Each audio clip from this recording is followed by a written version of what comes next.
Hello, students and learners. Myself Vinod Magdum.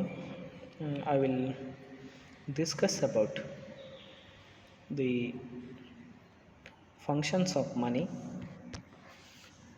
That too, particularly, we will look after the contingency functions of money. ಪ್ರಿಯ ವಿದ್ಯಾರ್ಥಿಗಳೇ, ಕಳೆದ ತರಗತಿಯಲ್ಲಿ ಕಲಿತಿರುವಂತಹ ವಿಷಯದ ಮುಂದುವರೆದ ಭಾಗದ ಈ ಸಮಯದಲ್ಲಿ ನಾವು ಹಣದ ಆನುಷಂಗಿಕ ಕಾರ್ಯಗಳನ್ನು ಹಾಗೂ ಇತರೆ ಕಾರ್ಯಗಳನ್ನು ಚರ್ಚೆ ಮಾಡೋಣ. ಮೊದಲಿಗೆ ಇಂಗ್ಲೀಷ್ನಲ್ಲಿ ಚರ್ಚೆ ಪ್ರಾರಂಭಿಸ್ತೀನಿ, ತದನಂತರದಲ್ಲಿ ಕನ್ನಡದಲ್ಲಿ ಚರ್ಚೆ ಮುಂದುವರಿಸ್ತೀನಿ. Students, we understood that primary functions as well as secondary functions of money facilitates to a person, to an economy, involve in all the economic activities that can be smoother and systematically. We come to know that money plays a role of medium of exchange, measure of value, standard of deferred payments, and transfer of value and such.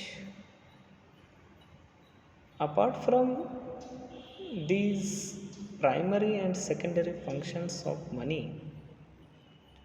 what other contingency functions that money does?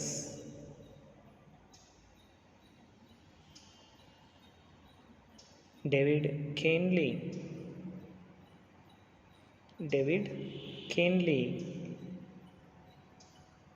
recognized the other functions than the primary and secondary as contingency functions.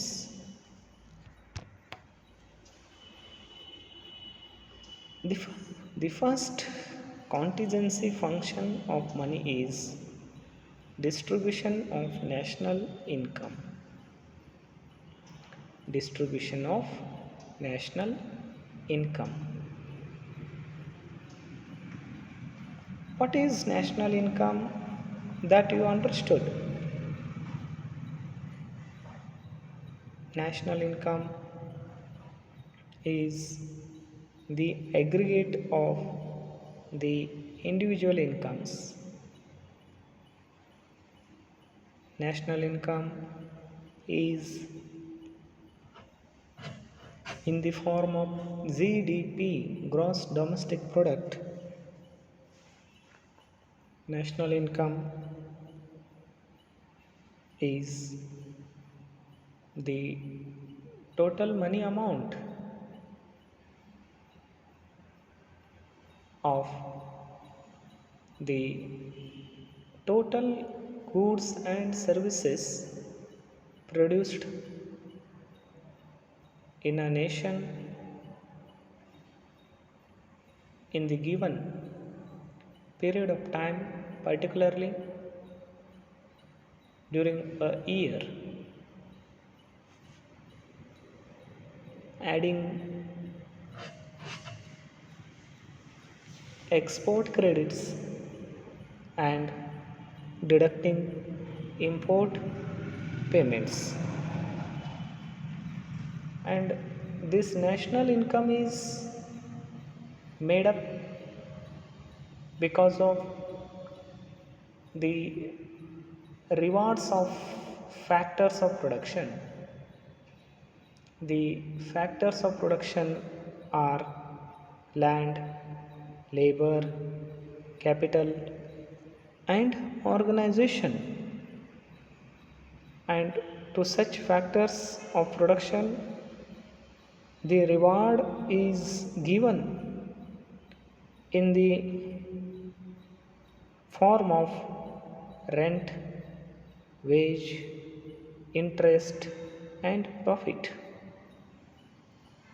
Already we understood that rent is the reward to landlord due the land is given on rent.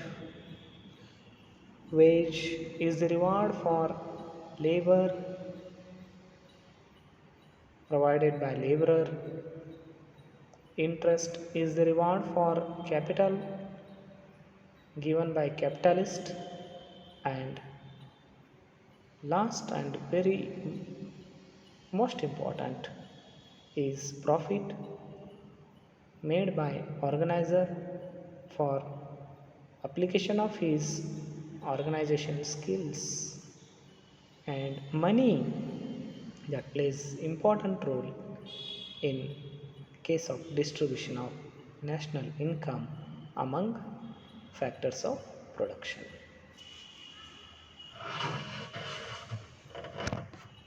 The very next contingency function of money is basis of credit, basis of loan. Money, it works as a base for credit system in modern days. We know that there are cooperative banks, commercial banks, nationalized banks, private banks, and many more.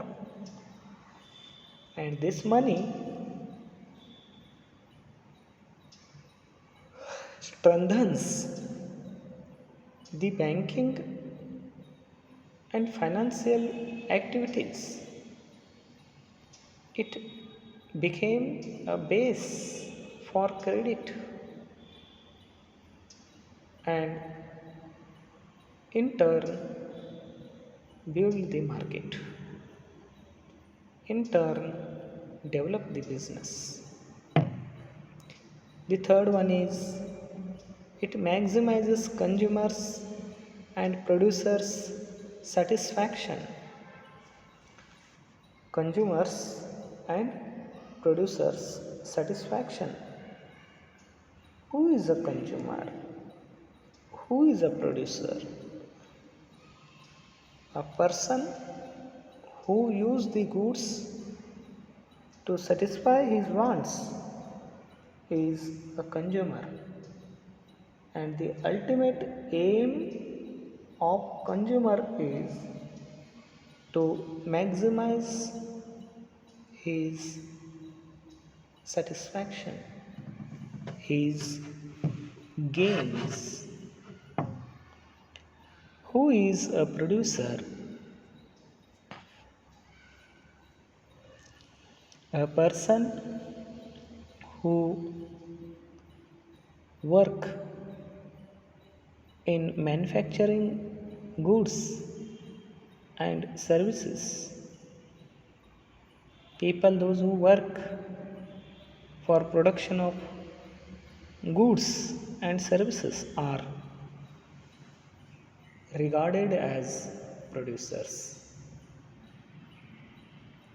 And how the money helps these two category of people, consumers and producers?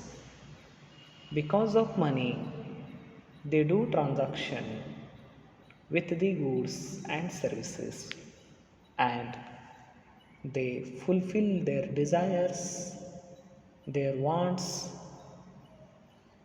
They try to maximize the satisfaction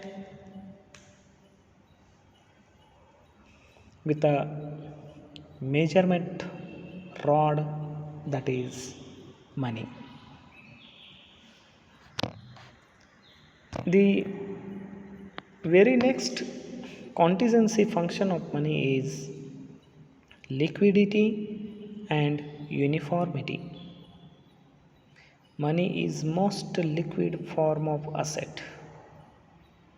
Money is the most liquid form of asset.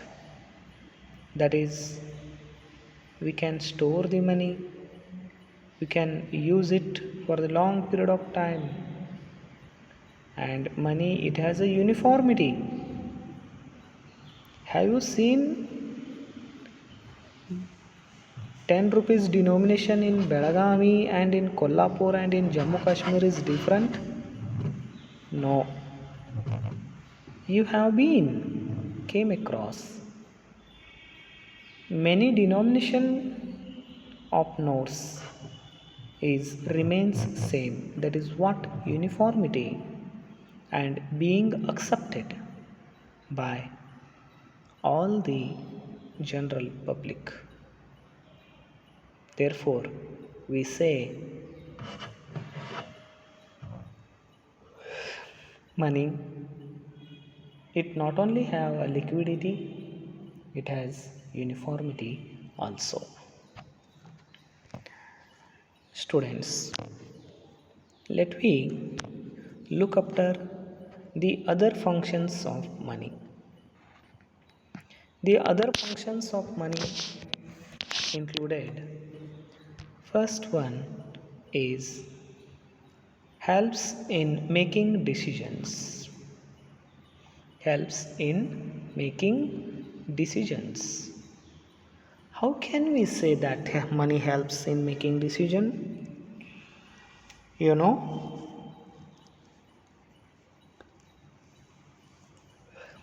there is a quote by Anonymous that we need money to earn money. We want money to earn money. When we take a right decision, when we take the timely decision, when we have cash in hand for investment, when we have cash in hand for investment, at that time we take a right decision. That may, in case of commercial activity or non-commercial activity. When you have enough amount of money, you could take many decisions: purchasing car, bike, pen, laptop, mobile, etc. When you take a good decision, when there is a money available to you. The second important other function of money is it used as general purchasing power. General purchasing power. Why? It is being accepted by general public, and when it has been accepted as by the universe, general public, as a money, it is being used for goods and service purchase. The 100, 200, 500 rupees note, what it has in Nippani, it has a purchasing power, the same purchasing capacity we can observe in Mumbai, Kolkata, New Delhi, Bangalore, etc. It has a universal purchasing power. In the context of Indian territory. Another one function is to take judgment of repaying capacity, etc. You know, when a person is liable to give credit, when a person is liable to give a credit when that person has economic soundness. To whom the bank give loans, there is a general tendency. The bank gives loans to the rich people. It is a general tendency. We pause a question that why the government not gives loans to the poor, because they are poor and they don't have any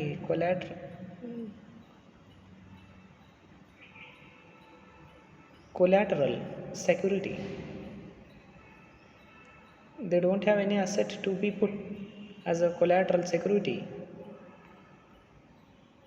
and therefore the credit holders are smart creditors, and that repaying capacity is being judged by the loan givers, and that can be judged with the help of money. These are the other functions of money. Okay, in the next class I will discuss about the demand for money. Okay, let me talk in Kannada, discuss these matters in Kannada one by one. ಪ್ರಿಯ ವಿದ್ಯಾರ್ಥಿಗಳೇ, ಈಗಾಗಲೇ ಕಳೆದ ತರಗತಿಯಲ್ಲಿ ನೀವು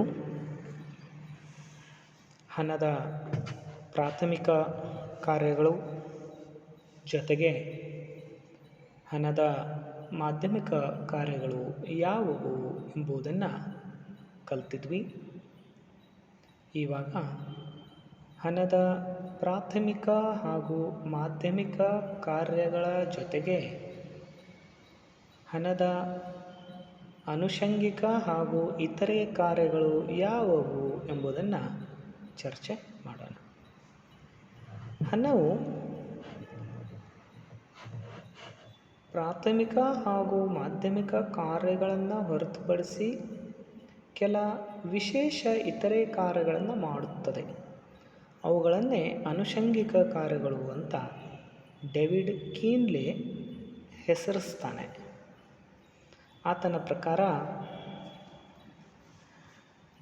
ಆನುಷಂಗಿಕ ಹಣದ ಕಾರ್ಯಗಳು ಯಾವುವು ಅಂತಂದರೆ, ಮೊದಲನೇದು ರಾಷ್ಟ್ರೀಯ ಆದಾಯದ ವಿತರಣೆ.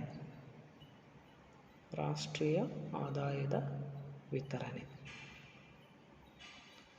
ರಾಷ್ಟ್ರೀಯ ಆದಾಯ ಅಂತಂದರೆ ಒಂದು ದೇಶದಲ್ಲಿ ಒಂದು ನಿರ್ದಿಷ್ಟ ಕಾಲಾವಧಿಯಲ್ಲಿ ದೇಶವು ಉತ್ಪಾದಿಸಿದ ಒಟ್ಟು ಸರಕು ಮತ್ತು ಸೇವೆಗಳ ಹಣದ ಮೌಲ್ಯ. ಹಣದ ಮೌಲ್ಯ ಮತ್ತು ಆ ಒಟ್ಟು ಸರಕು ಮತ್ತು ಸೇವೆಗಳ ಉತ್ಪಾದನೆಗೆ ಕಾರಣೀಭೂತರು ಅಥವಾ ಕರ್ತೃಗಳು ಯಾರು ಅಂತ ಪ್ರಶ್ನೆ ಬರ್ತದೆ. ಸರಕು ಮತ್ತು ಸೇವೆಗಳ ಉತ್ಪಾದನೆಗೆ ಕಾರಣ ಉತ್ಪಾದನಾಂಗಗಳು. ಉತ್ಪಾದನಾಂಗಗಳು 4. ಮೊದಲನೇದ್ದು ಭೂಮಿ, ಎರಡನೇದ್ದು ಶ್ರಮ, ಮೂರನೆಯದ್ದು ಬಂಡವಾಳ, ನಾಲ್ಕನೆಯದ್ದು ಸಂಘಟನೆ. ಈ 4 ಉತ್ಪಾದನಾಂಗಗಳ ಕೆಲಸದ ಕಾರಣ ಸರಕು ಮತ್ತು ಸೇವೆ ಉತ್ಪಾದನೆ ಆಗಲ್ಪಡುವಂಥದ್ದು. ಹೀಗೆ ತಯಾರಿಸಿರುವ ಒಟ್ಟು ಉತ್ಪನ್ನ ಅಥವಾ ಒಟ್ಟು ರಾಷ್ಟ್ರೀಯ ಆದಾಯವು ಅದರ ಉತ್ಪಾದನಾಂಗಗಳ ಮಾಲೀಕರಿಗೆ ಹಂಚಲ್ಪಡುವಂಥದ್ದು. ಭೂಮಿಯ ಬಳಕೆಗಾಗಿ ಭೂ ಮಾಲೀಕನಿಗೆ ಗೇಣಿಯನ್ನು ನೀಡಲಾಗ್ತದೆ. ಕೂಲಿಕಾರರ ಶ್ರಮಕ್ಕಾಗಿ ಕೂಲಿಯನ್ನು ನೀಡಲಾಗ್ತದೆ. ಬಂಡವಾಳದ ಬಳಕೆಗಾಗಿ ಬಂಡವಾಳ ಮಾಲೀಕನಿಗೆ ಬಡ್ಡಿಯನ್ನು ನೀಡಲಾಗ್ತದೆ. ಹಾಗೂ ಸಂಘಟನೆಯ ಚತುರತೆಗಾಗಿ ಸಂಘಟನಾಕಾರನಿಗೆ ಲಾಭವನ್ನು ನೀಡಲಾಗ್ತದೆ. ಹೀಗೆ ರಾಷ್ಟ್ರೀಯ ಆದಾಯವನ್ನು ಉತ್ಪಾದನಾಂಗಗಳ ನಡುವೆ ಹಂಚಿಕೆ ಮಾಡಲು ಹಣವು ತುಂಬ ಮಹತ್ವದ ಪಾತ್ರ ವಹಿಸುತ್ತದೆ. ಹಣದ ಮೂಲಕವೇ ನಾವು ರಾಷ್ಟ್ರೀಯ ಆದಾಯವನ್ನು ಸಮಾನವಾಗಿ ಉತ್ಪಾದನಾಂಗಗಳ ಕಾರ್ಯಕ್ಕನುಗುಣವಾಗಿ ಹಂಚಿಕೆ ಮಾಡಲು ಸಾಧ್ಯ ಅಂತ ಆಗ್ತದೆ. ಎರಡನೆಯ ಪ್ರಮುಖವಾದ ಆನುಷಂಗಿಕ ಕಾರ್ಯ ಏನಪ್ಪ ಅಂತಂದರೆ ಸಾಲದ ಮೂಲ, ಬೇಸಿಸ್ ಆಫ್ ಕ್ರೆಡಿಟ್, ಸಾಲದ ಮೂಲ. ಹಣವು ಸಾಲವನ್ನಾಗಿ ನೀಡಲು ಪಡೆಯಲು ಸಹಾಯಕಾರಿಯಾಗಿದೆ. ಆಧುನಿಕ ದಿನಗಳಲ್ಲಿ ಬ್ಯಾಂಕುಗಳು, ಸಹಕಾರಿ ಸಂಸ್ಥೆಗಳು, ಬ್ಯಾಂಕೇತರ ಹಣಕಾಸಿನ ಸಂಘಟನೆಗಳು ಹೀಗೆ ಅನೇಕ ಹಣಕಾಸಿನ ಸಂಸ್ಥೆಗಳು ಹಣವನ್ನು ಸಾಲವನ್ನಾಗಿ ನೀಡುವ ಜೊತೆಗೆ ಪಡೆಯುವ ಕಾರ್ಯ ಮಾಡುತ್ತಿವೆ. ಇವೆಲ್ಲವುದಕ್ಕೆ ಮುಖ್ಯ ಕಾರಣ ಹಣ. ಮೂರನೆಯದಾಗಿ ಅದು ಅನುಭೋಗಿಯ ಮತ್ತು ಉತ್ಪಾದಕನ ತೃಪ್ತಿ ಗರಿಷ್ಠಗೊಳಿಸುತ್ತದೆ. ಅನುಭೋಗಿಯ ಹಾಗೂ ಉತ್ಪಾದಕನ ತೃಪ್ತಿ ಗರಿಷ್ಠಗೊಳಿಸುತ್ತದೆ. ಹಣದ ಸಹಾಯದಿಂದ ವ್ಯಕ್ತಿ ಸರಕು ಸೇವೆಗಳನ್ನು ಕೊಂಡುಕೊಳ್ತಾನೆ, ಅನುಭೋಗಿಸ್ತಾನೆ, ಅನುಭೋಗಿ ಎಂದೆನಿಸಿಕೊಳ್ತಾನೆ. ಹಣದ ಸಹಾಯದಿಂದ ತನಗೆ ಗರಿಷ್ಠ ಲಾಭ ಸಿಗುವ ಚಿಂತನೆ ಮಾಡ್ತಾನೆ. ಹೇಗೆ ಅಂತಂದರೆ ಹೆಚ್ಚಿನ ಹಣ ನೀಡುವಿಕೆಯ ಕಾರಣ ಸಿಗಬೇಕಾದದ್ದ ತೃಪ್ತಿ ಗರಿಷ್ಠವಾಗಿರಬೇಕು ಅಂತ ಆಲೋಚನೆ ಒಬ್ಬ ತಾರ್ಕಿಕ ವಿವೇಕಯುತ ಅನುಭೋಗಿಯದ್ದು. ಅದೇ ರೀತಿ ಒಬ್ಬ ಉತ್ಪಾದಕನನ್ನು ತೆಗೆದುಕೊಂಡ್ರೆ ಸರಕು ಮತ್ತು ಸೇವೆಗಳನ್ನು ಗರಿಷ್ಠ ಪ್ರಮಾಣದಲ್ಲಿ ಉತ್ಪಾದನೆ ಮತ್ತು ಮಾರಾಟ ಮಾಡುವ ಮೂಲಕ ಲಾಭವನ್ನು ಹೆಚ್ಚಿಸುವುದು. ಉತ್ಪಾದಕ ಏನು ಚಿಂತನೆ ಮಾಡ್ತಾನೆ ಅಂತಂದರೆ ಯಾವಾಗ ಸರಕು ಮತ್ತು ಸೇವೆಯ ಒಂದು ಮಾರಾಟ ಲಾಭ ಹೆಚ್ಚಾಗ್ತದೋ ಆವಾಗ ಆತನಿಗೆ ಹೆಚ್ಚಿನ ತೃಪ್ತಿ ಸಿಗುವಂಥದ್ದು. ಆ ದಿಶೆಯಲ್ಲಿ ಹಣ ಈ ಅನುಭೋಗಿಗಳಿಗೆ ಮತ್ತು ಉತ್ಪಾದಕರಿಗೆ ಮಾನದಂಡವನ್ನಾಗಿ ತೃಪ್ತಿ ಗರಿಷ್ಠಗೊಳಿಸುವಿಕೆಯ ವಿಧಾನವಾಗಿ ಪರಿಣಮಿಸುತ್ತದೆ. ನಾಲ್ಕನೆಯದಾಗಿ ದ್ರವತ್ವ ಮತ್ತು ಏಕತ್ವ. ದ್ರವತ್ವ ಮತ್ತು ಏಕತ್ವ. ಹಣವು ಅತ್ಯಂತ ದ್ರವತ್ವ ಹೊಂದಿದ ಸಾಧನ. ದ್ರವತ್ವ ಹೊಂದಿದ ಸಾಧನ ಅಂತಂದರೆ ಅದನ್ನು ತುಂಬ ಸರಳವಾಗಿ, ಸ್ಪಷ್ಟವಾಗಿ, ನೇರವಾಗಿ ಸ್ವೀಕರಿಸಲ್ಪಡುವಂಥದ್ದು ದ್ರವತ್ವ. ಈಗ ನಿಮ್ಮ ಕೈಯಲ್ಲಿರುವಂಥ ಹಣ ದ್ರವತ್ವ ಹೊಂದಿರುವಂಥದ್ದು. ನಿಮ್ಮ ಕೈಯಲ್ಲಿ ಒಂದು ಕಡೆಗೆ ATM ಕಾರ್ಡ್ ಕೊಡ್ತೀನಿ, ಅದರಲ್ಲಿ ATM ಕಾರ್ಡ್ದಿಂದ 10,000 ರೂಪಾಯಿ ತೆಗೆದುಕೊಳ್ಬೋದು ಅಂತೀನಿ, ಇನ್ನೊಂದು ಕೈಯಲ್ಲಿ 10,000 ರೂಪಾಯಿ ಕೊಡ್ತೀನಿ. ಆ ಎರಡೂ ಆಯ್ಕೆಗಳಲ್ಲಿ ಯಾವುದಾದ್ರೂ ಒಂದನ್ನು ಆಯ್ಕೆ ಮಾಡಿರಿ ಅಂತ ಹೇಳಿದರೆ, ಕೈಯಲ್ಲಿ ರೊಕ್ಕ ಅದಾವಲ್ಲ ಆ ಹಣ ಮೊದಲು ಸ್ವೀಕರಿಸ್ತೀರಿ, ATM ಕಾರ್ಡ್ ಆಮೇಲೆ. ಅಂದರೆ ಕ್ಯಾಶ್ ಇನ್ ಹ್ಯಾಂಡ್, ರೊಕ್ಕ ಕೊಟ್ಟು ಬಿಡಪ್ಪ ಕೈಯಲ್ಲಿ ಅಂತ ಹೇಳ್ತಾರೆ. ಯಾಕಂದರೆ ಹಣ ತುಂಬಾ ದ್ರವತ್ವ ಹೊಂದಿರುವ ವಸ್ತು. ಬಂಗಾರ ಅಂತ ತೆಗೆದುಕೊಳ್ಳ್ರಿ, ಬಂಗಾರ ಕೂಡ ದ್ರವತ್ವ ಹೊಂದದ, ಆದರೆ ಸ್ವಲ್ಪ ಜಡತ್ವ ಅದ. ಅದನ್ನು ನಾವು ಮುರಿಸ್ಬೇಕಾಗ್ತದೆ, ಆಮೇಲೆ ಹಣ ಪಡಿಬೇಕಾಗ್ತದೆ. ಆದರೆ ಹಣವನ್ನು ನೇರವಾಗಿ ನಾವು ಬೇರೆ ವಸ್ತುಗಳನ್ನು ಕೊಂಡ್ಕೊಳ್ಳೋದಕ್ಕೆ ಬಳಸ್ಬಹುದು.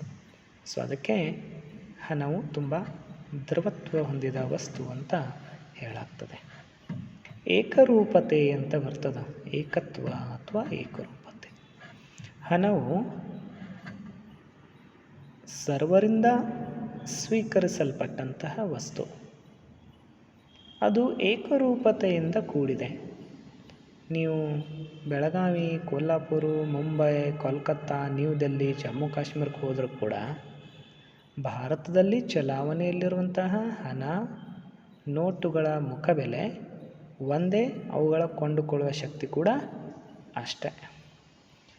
ಭೌಗೋಳಿಕವಾಗಿ ಲಭ್ಯವಿರುವಂಥ ತರಕಾರಿ, ಹಣ್ಣು ಹಂಪಲುಗಳು ಬೆಲೆಗಳು ಸ್ವಲ್ಪರ ಮಟ್ಟಿಗೆ ಏರುಪೇರು ಅಷ್ಟೇ, ಆದರೆ ಹಣ ಕೊಂಡುಕೊಳ್ಳುವ ಶಕ್ತಿ ಒಂದೇ. ಈಗ ರೈಲ್ವೆ ಪ್ರವಾಸವನ್ನು ತೆಗೆದುಕೊಂಡ್ರೆ ಬಹುತೇಕ ಕಡೆ ವೇಗದ ರೈಲು ಜೊತೆಗೆ ಆಸನದ ಬಗೆ ಜೊತೆಗೆ ದೂರದ ಪ್ರವಾಸ ಎಂಬುದರ ಆಧಾರದ ಮೇಲೆ ಏಕ ಪ್ರಕಾರದ ದರವನ್ನು ನಿಗದಿ ಮಾಡ್ತಾರೆ. ಅದೇ ತರಹ ಹಣ ಇದು 10 ರೂಪಾಯಿ, ನಿಪ್ಪಾಣಿ ಒಳಗೂ ಕೂಡ 10, ಬೆಂಗಳೂರಿಗೆ ಹೋದರೂ ಕೂಡ 10 ರೂಪಾಯಿನೇ, ಕೋಲ್ಕತ್ತಾ ಹೋದರೂ ಕೂಡ 10 ರೂಪಾಯಿ, ಅದು ಬದಲಾಗಲ್ಲ. ಸೊ ಅದು ಏಕರೂಪತೆ. ಅದನ್ನು ನಾವು ದೀರ್ಘಕಾಲದವರೆಗೆ ಸಂಗ್ರಹಿಸಿಡಬಹುದು, ಅದನ್ನು ಕೊಳೆಯಲ್ಲ, ನಶಿಸಿ ಹೋಗಲ್ಲ. ಸೊ ಅದಕ್ಕೆ ದ್ರವತ್ವ ಹಾಗೂ ಏಕತ್ವ ಅಂತ ಗುರುತಿಸಲಾಗ್ತದೆ. ಹಣದ 4ನೆಯ ಪ್ರಮುಖ ಕಾರ್ಯಗಳ ಘಟ್ಟ ಅದು ಹಣದ ಇತರೆ ಕಾರ್ಯಗಳು. ಹಣದ ಇತರೆ ಕಾರ್ಯಗಳು. ಹಣವು ಈ ಪ್ರಾಥಮಿಕ, ಮಾಧ್ಯಮಿಕ ಹಾಗೂ ಆನುಷಂಗಿಕ ಕಾರ್ಯಗಳ ಜೊತೆಗೆ ಇನ್ನೂ ಅನೇಕ ಕಾರ್ಯಗಳನ್ನು ಮಾಡ್ತದೆ. ಅವೆಲ್ಲವನ್ನು ಹಣದ ಇತರೆ ಕಾರ್ಯಗಳು ಅಂತ ಕರೆಯಲಾಗುತ್ತದೆ. ಅವುಗಳಲ್ಲಿ ಕೆಲವು ಯಾವುವು ಅಂತಂದರೆ, ನಿರ್ಧಾರವನ್ನು ಕೈಗೊಳ್ಳಲು ಸಹಾಯಕಾರಿ. ನಿರ್ಧಾರಗಳನ್ನು ಕೈಗೊಳ್ಳಲು ಸಹಾಯಕಾರಿ. ಯಾಕೆ? ಹಣದ ಸಹಾಯದಿಂದ ನಾವು ಬೇಗ, ತ್ವರಿತಗತಿಯಲ್ಲಿ, ಸ್ಪಷ್ಟವಾಗಿ ಕೆಲವು ನಿರ್ಧಾರಗಳನ್ನು ತೆಗೆದುಕೊಳ್ಳಬಹುದು. ಹಣ ಕೈಯಲ್ಲಿದ್ದರೆ ಮಾತ್ರ ವ್ಯವಹಾರ, ವ್ಯಾಪಾರ, ವಹಿವಾಟಿನ ಕೆಲವೊಂದಿಷ್ಟು ಒಳಿತು ಕೆಡುಕುಗಳ ಸಂಬಂಧಿಸಿದಂತೆ ತೀರ್ಮಾನಗಳು ಅಥವಾ ನಿರ್ಧಾರಗಳನ್ನು ತೆಗೆದುಕೊಳ್ಳಲು ಸಾಧ್ಯ. 2ನೆಯ ಪ್ರಮುಖ ಅಂಶ ಏನಪ್ಪ ಅಂತಂದರೆ, ಇದು ಸಾರ್ವತ್ರಿಕ ಕೊಳ್ಳುವ ಶಕ್ತಿಯಾಗಿ ಕಾರ್ಯನಿರ್ವಹಿಸುತ್ತದೆ. ಸಾರ್ವತ್ರಿಕ ಕೊಳ್ಳುವ ಶಕ್ತಿಯಾಗಿ ಕಾರ್ಯನಿರ್ವಹಿಸುತ್ತದೆ.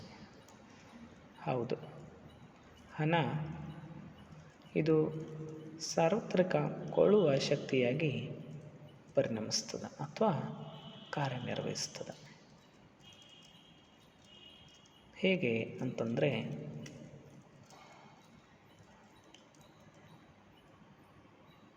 ಯಾವುದೇ ಪ್ರದೇಶಕ್ಕೂ ಹೋದರೂ ಕೂಡ ಭಾರತದ ಮೂಲೆ ಮೂಲೆಗೆ ಹಣ ಒಂದೇ. ಜನ ಬೇರೆ ಬೇರೆ, ಮಾರುಕಟ್ಟೆ ಬೇರೆ ಬೇರೆ, ಸ್ಥಳ ಬೇರೆ ಬೇರೆ, ಆದರೆ ಹಣ ಮಾತ್ರ ಒಂದೇ ತರಹದ್ದು. ಇದು ಕೊಳ್ಳುವ ಶಕ್ತಿಯನ್ನು ಹೊಂದದ. 10, 20, 500, 50, 200, 100 ರೂಪಾಯಿಯಿಂದ ನಾವು ಏನು ಕೊಳ್ಳಬಹುದೋ ಇಲ್ಲಿ ಅಷ್ಟೇ ಕೊಂಡುಕೊಳ್ಳುವ ಶಕ್ತಿ ಬೇರೆ ಸ್ಥಳಗಳಲ್ಲಿ ಕೂಡ ಆ ಹಣಕ್ಕೆ ಇರುವಂಥದ್ದು. ಜೊತೆಗೆ ಹಣದ ಸಹಾಯದಿಂದ ಮರುಪಾವತಿಯ ಸಾಮರ್ಥ್ಯದ ತೀರ್ಮಾನವನ್ನು ಕೈಗೊಳ್ಳಬಹುದು. ಮರುಪಾವತಿಯ ಸಾಮರ್ಥ್ಯದ ತೀರ್ಮಾನವನ್ನು ಕೈಗೊಳ್ಳಬಹುದು. ಈಗ ಮರುಪಾವತಿಯ ಸಾಮರ್ಥ್ಯ ಅಂತಂದರೆ ಸಾಲವನ್ನು ಪಡೆಯುವವನ ಸಾಮರ್ಥ್ಯ. ಅಂದರೆ ತೆಗೆದುಕೊಂಡಂತಹ ಸಾಲವನ್ನು ನಿಗದಿತ ಸಮಯದಲ್ಲಿ ವಾಪಸ್ಸು ಕೊಡಬಹುದೇನೋ ಇಲ್ಲವೋ ಎಂಬುದನ್ನು ತೀರ್ಮಾನ ಅಥವಾ ನಿರ್ಧಾರ ಕೈಗೊಳ್ಳೋದಕ್ಕೆ ಹಣ ಸಹಾಯಕಾರಿ ಆಗ್ತದೆ. ಸೊ ಇಂತಿಷ್ಟು ಹಣದ ಇತರೆ ಕಾರ್ಯಗಳು.